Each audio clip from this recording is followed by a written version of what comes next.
Hello everyone. Welcome back to our channel Canada Immigration. We hope you're doing great. After a month of improvement, IRCC has finally made some headway on its backlogs, which have now dropped from the previously stated 2.6 million to roughly 2.4 million. If you're wondering how many individuals are involved in these backlogs or which categories are preventing the release of how many files, we'll answer all your doubts in this episode.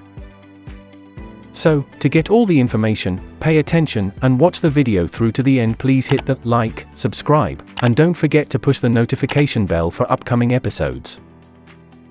So, without any further delay, let's jump into the video.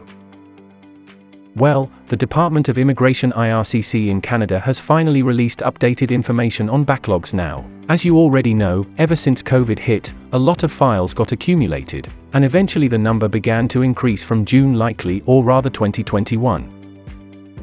It was up until ultimately it was down to 2.4 million this month, and it's over 200,000 less than the previously reported amount of 2.6 million. The figure we believe we have been monitoring since it reached 1.8 million, then perhaps 2 million, before beginning to increase to approximately 2.6 million last month.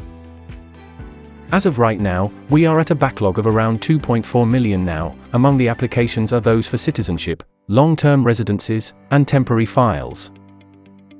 Temporary files, then, would include things like a guest visa, study permission, or job permit, whilst permanent files would contain all of the applications for all programs, such as the family programs or the economics ones, as well as citizenship files.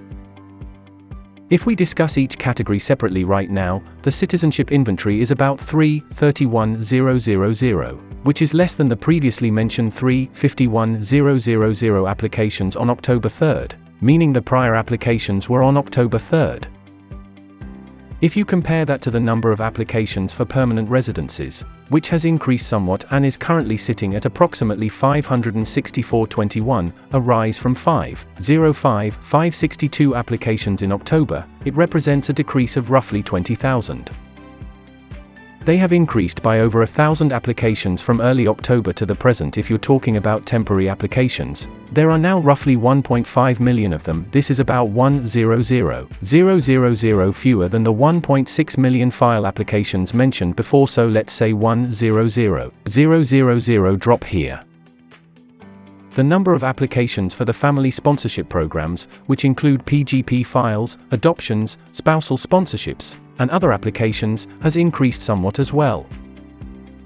In October, there were 125,000 applications for these programs, and as of right now, there are roughly 128,000 in general. The backlogs have undoubtedly decreased on an overall scale, with the temporary resistance applications accounting for a sizable portion of the reduction. Overall, if you talk about the newer applications that are now being processed, then if you apply today, IRCC promises that the standard processing times will resume. Things they've done recently: the minister, who launched this initiative at the most recent sessions, stated that all prior backlogs have been consolidated into a single bucket, and are being handled by a special team of officers. If you submit a more recent application, a specialized team of officers will be reviewing it. Today, if you submit a file, it will be handled according to the usual timetable. For instance, the typical processing period for an express entry application would be about 6 months, so if you submit one today, you can anticipate it to satisfy the IRCC's service requirements. However, if the application is one of the 2.4 million backlog files, a different pace will be followed, which hasn't been specified yet, but they are expanding and dedicating resources to it. Before, there were 2.6 million backlogs, but today there are only about 2.4 million, showing that IRCC is making progress. They have committed time, resources, and money to clear up these specific backlogs, and they are doing everything they can to do so.